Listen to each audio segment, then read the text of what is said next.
Oi pessoal, tudo bem? Como está o caderninho de anotações de vocês, hein? Tá já repleto de ideias, cheio de singularidades, de possibilidades de leitura? Já tem rascunho de texto, é? Ó, não esquece, nosso trabalho só funciona direitinho, por completo, se a gente fizer cada um a sua parte, viu? Coisa simples, mas necessária e trabalhosa também, viu? Eu faço a minha parte daqui e você faz a sua parte de construção daí, beleza? Combinado? Nada de caderninho em branco, viu? E olha só, por falar em caderninho em branco, agora a gente vai para uma etapa bem importante, pessoal, nesta aula inclusive, nós vamos falar um pouquinho sobre as maneiras, os jeitos de dizer ou escrever as coisas em determinadas circunstâncias, situações. Bom, não dá para a gente achar que o texto Enem ou que o texto de redação de qualquer processo seletivo, gente, aceita qualquer maneira de dizer, tá? Não dá para a gente pensar isso. É preciso que a gente considere, pondere, tenha ideias para dizer das melhores maneiras possíveis as coisas que a gente quer, tá? E que tenha um cuidado específico aí em termos de estilo, de força argumentativa, de repertório, de tudo isso. Então, para dar mais características, mais consistência para essas análises, eu quero conversar um pouquinho com vocês exatamente sobre isso nesta aula, gente. Como escolher o melhor jeito de dizer ou escrever as coisas, quanto vale aquilo que se diz ou escreve, ou o como se diz aquilo que, como vale aquilo que se diz ou escreve, tá? Então, vem comigo, a gente vai trabalhar um pouco com esses critérios, com esses quesitos aí, para dar mais concretude para essa análise, beleza? Muito bem. Primeira coisa, pessoalidade ou impessoalidade. Eu vou dar o cenário todo aqui desse slide, gente, dessa tela, e em seguida eu vou detalhando, tá? A gente vai anotando. Então, primeiro parzinho aí. Pessoalidade ou impessoalidade, formalidade ou informalidade, linguagem técnica ou linguagem artística, linguagem e conhecimento de mundo. Então são alguns parezinhos sobre os quais a gente precisa trabalhar um pouco, né, com cuidado aqui nessa aula, para discutir algumas coisas, tá bom? Vamos lá, vamos começar pelo primeiro, pessoalidade e impessoalidade. O que a gente entende por pessoalidade ou impessoalidade? Gente, vou caprichar essa análise dentro do texto escrito, tá? Que é o que nos interessa agora. Então assim, a gente vai entender pessoalidade ou impessoalidade pelos usos das pessoas do discurso. Se eu usar a primeira pessoa, seja ela singular ou plural, eu estou trabalhando com pessoalidade. Se eu usar a terceira pessoa, que geralmente é a do singular, né, para fazer o discurso do texto, eu estou trabalhando com impessoalidade. As escolhas, pessoal, por pessoalidade ou impessoalidade, têm a ver com o ritmo, a situação discursiva, o jeito de escrever, como eu quero trabalhar ou convencer o meu leitor, tá? Por exemplo, vamos lá. Estou tratando de uma problematização de uma situação que é própria do Brasil, né? Me pediram no texto fonte, lá na proposta, que eu discutisse uma determinada problemática no Brasil. Bom, ora, eu sou brasileira, estou fazendo uma redação aqui para um vestibular ou um processo seletivo para o Enem no Brasil, então eu vou discutir usando primeira pessoa do plural. Posso? Posso sim. Por quê? Porque eu faço parte da população envolvida nesse processo. Seja como quem sofre com essa problemática, seja como quem pode tentar amenizá-la ou solucioná-la, tá? Então fica esperto. Ah, mas eu me sinto mais à vontade escrevendo em terceira pessoa. Fica à vontade também. Qual é a minha chamada de atenção sempre, pessoal? Para a gente não jogar contra, né, o próprio resultado. Como assim jogar contra, prof? É assim, ó, treinei o ano inteiro escrevendo em terceira pessoa, daí no dia do Enem eu vou tentar escrever em primeira pessoa. Daí é meio louco, né, gente? Daí é criar obstáculo que a gente não precisa, beleza? Eu falei isso aqui já, vou falar de novo, vou repetir outras vezes para você não se esquecer. Não crie problemas de que você não precisa, tá bom? Vamos lá. Formalidade ou informalidade, o que é isso? Como é que a gente identifica? Bom, pessoal, eu diria para vocês que, no caso da redação Enem, a informalidade está vetada, proibida. Por quê? Porque a informalidade, gente, é aquele tom de discurso, é aquele conjunto de escolhas vocabulares, de palavras, né? É aquele jeito de dizer ou escrever as coisas que vai ter características principalmente de oralidade, tá? Vai estar muito associado à oralidade, às situações de fala mais descompromissadas. No caso do texto escrito, é muito importante que a gente preze pela formalidade, tá? Então, assim, não queira usar gírias ou abreviações ou palavras que possam trazer um duplo sentido até, ou que sejam interpretadas de uma maneira em determinado local e de outra em outro local. Então, né, trabalhar assim, ó, com o repertório formal da língua, que já é, olha, bastante repleto, gente, de possibilidades. Então, não é porque não pode usar informalidade que alguém vai se sentir tolhido e dizer, nossa, eu não posso dizer o que eu quero porque me proibiram de usar informalidade. Não, gente, ó, eu diria a vocês que todas as coisas que a gente define, caracteriza, descreve, enfim, utiliza informalmente, tem o seu paralelo formal, tá? Então tem um jeito de dizer informalmente e formalmente. Se você não sabe como dizer formalmente alguma coisa que você conhece com o nome ou descrição informal, procure, você vai encontrar, tá bom? Então vamos lá.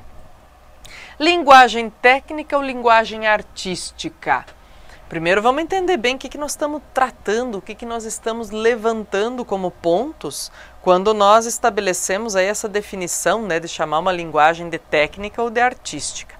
Pessoal, a gente diria assim, ó, vamos pensar o seguinte, que a linguagem técnica seria mais associada à linguagem denotativa, ou seja, aquela que não carrega sentidos figurados, ambiguidades, duplos sentidos. A linguagem artística estaria muito mais relacionada ao sentido conotativo, ou seja, aquela linguagem que vai poder ser carregada de figuração, de figuras de linguagem, de elementos outros constitutivos e de uma carga de significados aí que não são necessariamente formais, tá? Então, o que a gente vai preferir para o texto Enem, gente? A linguagem técnica, ou seja, a linguagem denotativa, aquela que a gente usa para dar nome às coisas. Ó, cuidado com essas duas informações. Deu dizendo que é para a gente preferir formalidade e linguagem técnica. Pode ser que alguém torça o nariz aí do outro lado e diga, ih, mas então vai ficar um texto chato, né? Assim, muito. Não, pessoal, tá? Ao contrário, a gente pode ter um texto leve, cuidadoso, criativo, bastante didático no que se quer dizer para o nosso leitor, sendo formal e usando linguagem técnica também. Não necessariamente a sutileza, o cuidado, o lado criativo do texto depende de informalidade ou de linguagem figurada. E é um bom exercício para vocês entenderem, gente, e para vocês tentarem ir criando essas estruturas aí e se valendo delas, vocês fazerem leituras cotidianas que tenham características que são mais formais, mais informais, outras que são de características com linguagem mais figurada, menos figurada, para vocês irem tendo essa noção de que, de fato, não é a figuração a única ou a responsável, exclusiva, por a gente ter um texto criativo ou que seja cuidadoso, que ganhe o leitor, tá bom? Então toma esse cuidado também. O último parzinho que a gente tem aqui, pessoal, tem a ver com linguagem e conhecimento de mundo. Olha, eu quero levantar um ponto aqui que é bem importante, pessoal, e que é reflexivo assim, ó, não só para a redação, mas para muitas questões da prova de linguagens do Enem, tá? O que tem a ver linguagem com conhecimento de mundo? Pessoal, linguagem, ou a nossa língua, vamos pensar a língua que a gente fala, é a interface que a gente tem, e é a única, viu? Não tem outra, tá? É a única interface que a gente tem para ter contato com produção de conhecimento. É da língua que a gente depende para ter momentos, para ter situações de aprendizagem. Então é esse contato em transformar conhecimento em sabedoria, conhecimento em aprendizado. Isso só é possibilitado, gente, pela língua, pela linguagem, falada ou escrita. Por que que eu estou dizendo isso? Olha lá, porque o conhecimento de mundo, ou tudo aquilo que a gente tem como repertório para a escrita, só é possível, pessoal, só está adequado, vou até pôr um coraçãozinho de tão bom que é isso, só está adequado, só pode ser usado de maneira efetiva se a gente fizer por meio da linguagem e da linguagem adequada, em consonância com o momento, com a predisposição, com a situação discursiva. Nossa, prof, isso é uma descoberta fenomenal. É verdade. Quando a gente se dá conta disso, gente, de que a linguagem é essa interface, a gente passa a não negligenciar mais. A gente pode até não ter, né? Porque quando a gente se dá conta, diz assim, e vixe Maria, eu não sei como dizer tal coisa, beleza? Mas você está se dando conta de que a linguagem é essa interface exclusiva, significativa, para você dizer, fazer e ter contato com construção de conhecimento, viu? Estou insistindo nisso porque, ó, redação não é escrever coisas alheias, aleatórias, não, a gente está escrevendo coisas que têm a ver com a nossa vida cotidiana, gente, intensa, social e singular, beleza? Então pensa nisso, ó, linguagem como interface, tá bom? Então desses 4 itens, pessoal, eles nos ajudam aí a dar uma composição do que a gente tem de repertório necessário em relação à construção do texto, ao que dizer e como dizer, tá? Então já é um embasamento geral. Daí, para a gente exemplificar essas coisas, ora, nada mais justo do que analisar, observar exemplos, né? E colocar esses exemplos à luz dessa definição ou dessa possibilidade de descrição desses fatores. Concordam? Isso dá mais concretude, né, para o nosso trabalho aí de leitura e escrita. Beleza? Muito bem. Então, nós vamos fazer o seguinte. Eu vou pegar uma proposta, que foi de uma proposta Enem aqui de 2016. Vou ler a proposta com vocês. Afinal de contas, se vocês estão vendo, né, as aulas em sequência, a gente já trabalhou com a ideia bem detalhada de como ler o tema e os textos de apoio, tá? Se você não olhou essa aula ainda, olhe, vai ser muito produtiva, é necessário para a gente interagir com as propostas que nos são oferecidas. Vamos fazer isso então como um passo inicial e em seguida a gente vai olhar um exemplo de texto produzido para este tema, avaliando sob a égide do uso de formalidade e informalidade, de repertório, conhecimento de mundo e tudo isso, beleza? Então, vem comigo. Cansou? Ai, prof, você fala demais, vai dando um nó na minha cabeça. Psh, dá um pause então, dá uma descansada, depois você volta. Mas me escuta direitinho e vai anotando tudo aí para você se valer no seu texto, beleza? Então, vamos lá. Ó, texto 1 de apoio diz assim: em consonância com a Constituição da República Federativa do Brasil e com toda a legislação que assegura a liberdade de crença religiosa às pessoas, além da proteção e respeito às manifestações religiosas, a laicidade do Estado deve ser buscada, afastando a possibilidade de interferências de correntes religiosas em matérias sociais, políticas, culturais, etc. Bem, é um texto de apoio inicial, gente, para o tema sobre a necessidade de se respeitar as crenças religiosas de todos, né?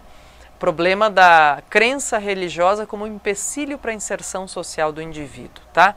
Então, alguém já vai dizer aí do outro lado, aquela história de uso de palavras difíceis, né, na redação, vai dizer, eu já não sei o que é consonância, prof. Ó, em consonância, gente, é de acordo com, tá? Pronto. Pode pôr isso no seu repertório que não faz mal a ninguém, tá? Em consonância significa de acordo com, beleza? Fechou, pronto.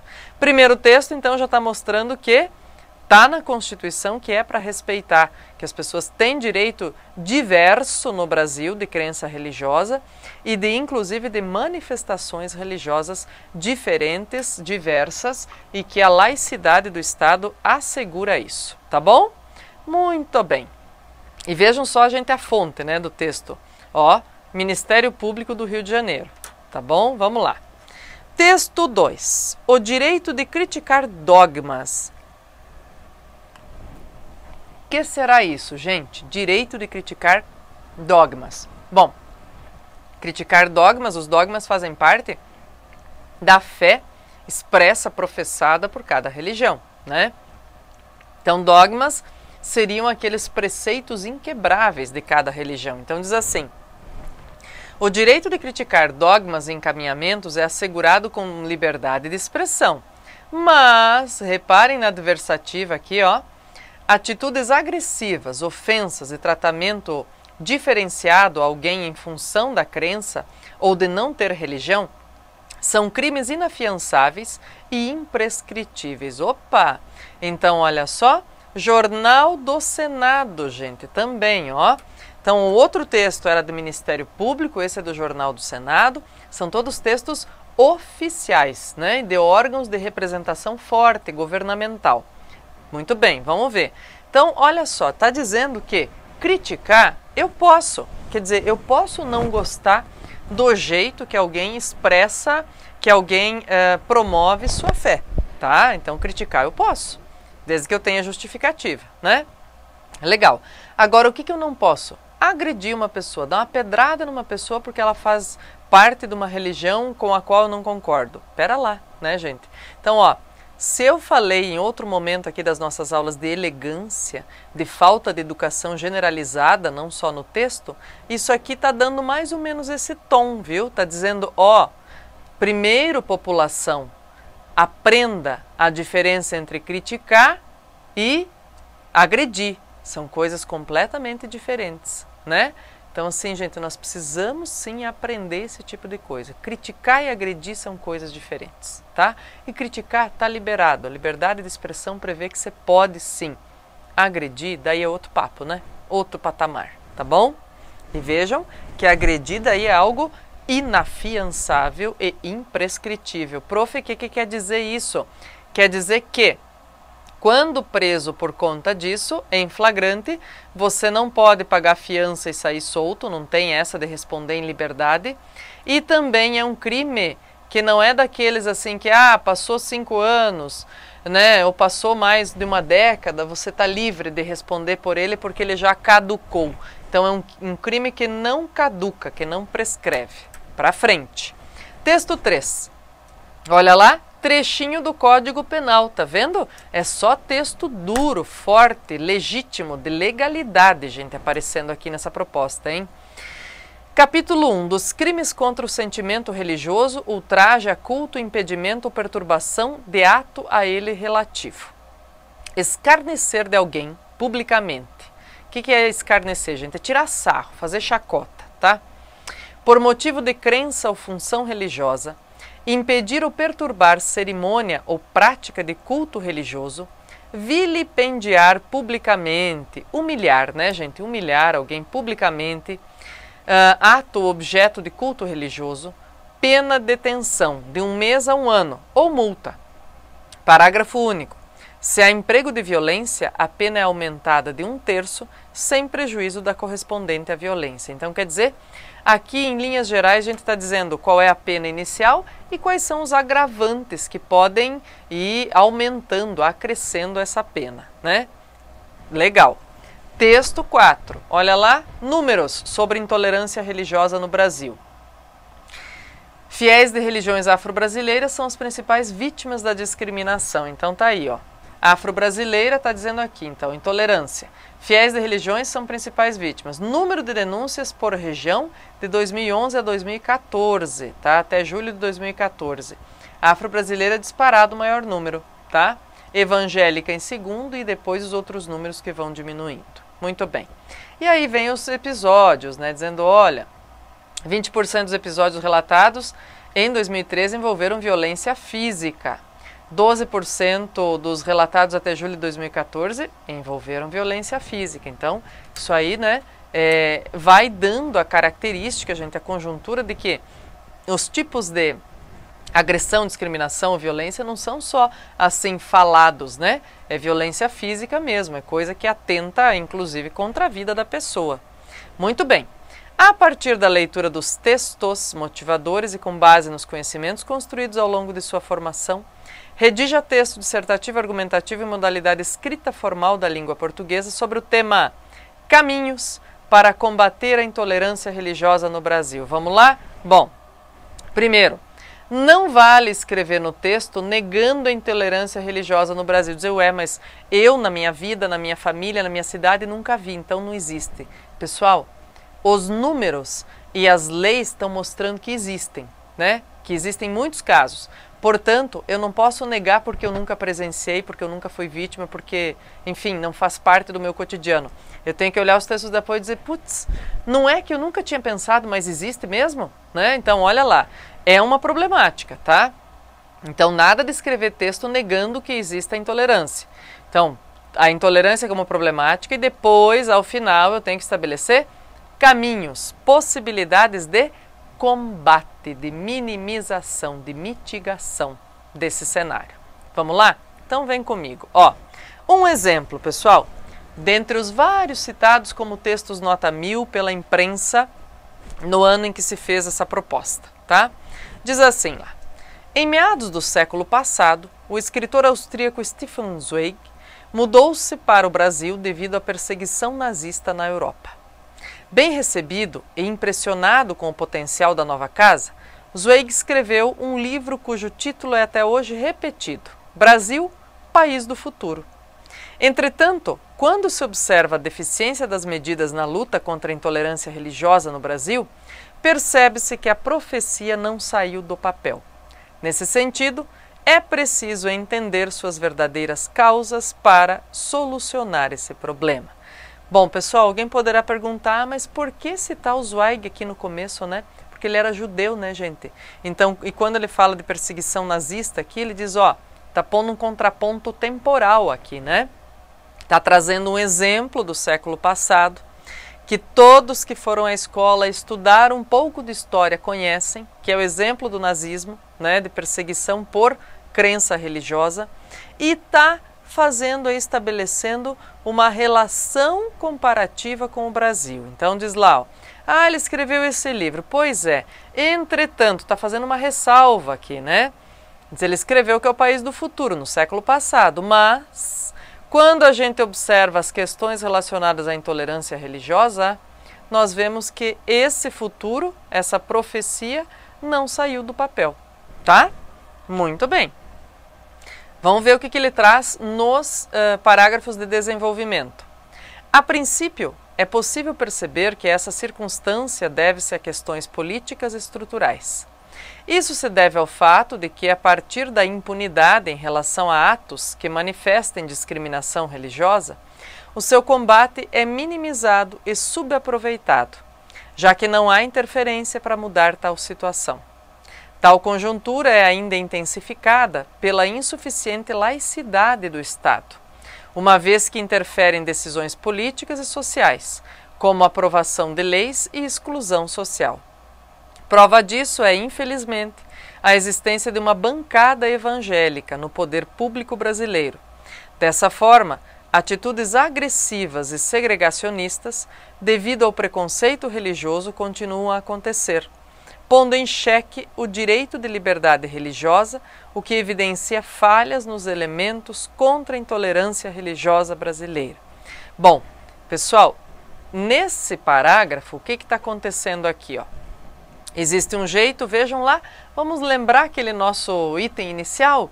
Fazer crítica e fazer o que mesmo? E xingar, veja só. A pessoa poderia ter xingado aqui, né? Ter dito que são ignorantes, que não sei o que qualquer coisa, né? Ou até coisas de baixo calão. Não, ela faz uma crítica ao fato de nós termos uma bancada evangélica. De outro lado, alguém poderia se valer disso positivamente, falando que é uma questão de representatividade. São discursos em conflito, mas não pessoas se agredindo, por favor, né? Então, olha que interessante, você pode concordar com o jeito como está sendo explicitado aqui, ou você pode discordar e dizer que isso faz parte da democracia e que é representatividade. Muito bem, cada um com seu discurso, cada um com seus argumentos, sem briga, né? Segue lá, olha o que diz. Outros sim. Vale ressaltar que essa situação é corroborada por fatores socioculturais. Durante a formação do Estado brasileiro, a escravidão se fez presente em parte significativa do processo. E com ela vieram as discriminações e intolerâncias culturais, derivadas de ideologias como superioridade do homem branco e darwinismo social. Lamentavelmente, tal perspectiva é vista até hoje no território brasileiro. Bom exemplo disso são os índices que indicam que os indivíduos seguidores e pertencentes das religiões afro-brasileiras são os mais afetados. Dentro dessa lógica, nota-se que a dificuldade de prevenção e combate ao desprezo e preconceito religioso mostra-se fruto de heranças coloniais discriminatórias, as quais negligenciam tanto o direito à vida quanto o direito de liberdade de expressão e religião.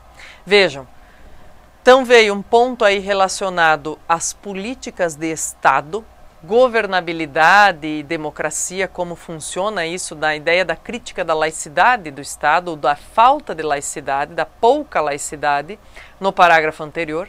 Agora vem uma questão mais abrangente, que é a situação sociocultural e sua construção social. Né? Como é que ela foi estabelecida e faz com que a gente hoje tenha o cenário que tem. Então, é um ponto que vai dando aí algumas perspectivas para o leitor. Diz, bom, peraí, como é que isso se constrói aqui nesse parágrafo?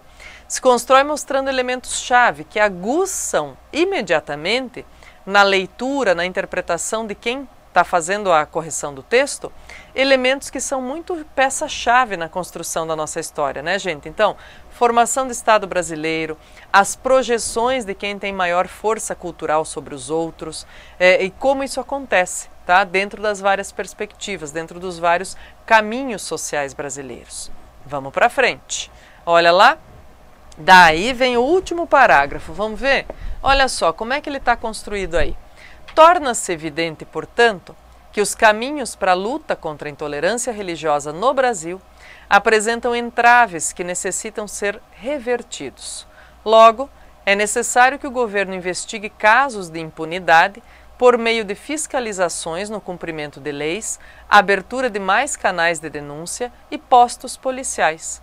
Além disso, é preciso que o poder público busque ser o mais imparcial religiosamente possível, a partir de acordos pré-definidos sobre o que deve, ou não, ser debatido na esfera política e disseminado para a população. Ademais, as instituições de ensino, em parceria com a mídia e ONGs, podem fomentar o pensamento crítico por intermédio de pesquisas, projetos, trabalhos, debates e campanhas publicitárias esclarecedoras. Com essas medidas, talvez, a profecia de Zweig torne-se realidade no presente. Bom, pessoal, o que tem de bem amarradinho, então, que a gente está pensando aqui, né, em como e o que dizer? Esse exemplo de texto é bacana porque tem, de fato, esse ponto de crítica, com que nem todos podem concordar, mas que ele faz um ponto de crítica, não é de agressão, né? Então isso é bem importante da gente deixar claro.